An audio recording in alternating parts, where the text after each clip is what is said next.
এখন পর্দা কতটুকু ফরজ? সবচেয়ে ভালো পর্দা হচ্ছে আমার বোনেরা শুধু চোখ খোলা রাখবেন, চোখ খোলা আর বাকি সব ঢাকা, হাতের কবজি খোলা, এতটুকু। তবে বিষ্ণু ঈসা ইসলাম এটা রুকসা তো দিয়েছেন, কেউ যদি চেহারা খোলা রাখে এটাও পর্দা হবে।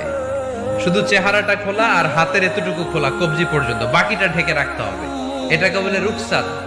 ফ্লেক্সিবিলিটির সাথে আপনি আমল করলেন। কোন মেয়ে যদি চেহারা খোলা রেখে বোরকা পরে, এটা জায়েজ আছে, এটা না জায়েজ না, এটা নিষেধ না, এটাও পর্দা।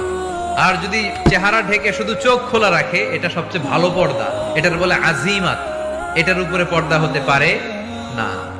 তা আমি ওইটাই সাজেস্ট করি, শুধু চোখটা খোলা রাখেন, কারণ চেহারা হচ্ছে সৌন্দর্যের রাজধানী। চেহারাই যদি দেখে ফেলে তো সব দেখা হয়ে গেল, ঠিক কি না?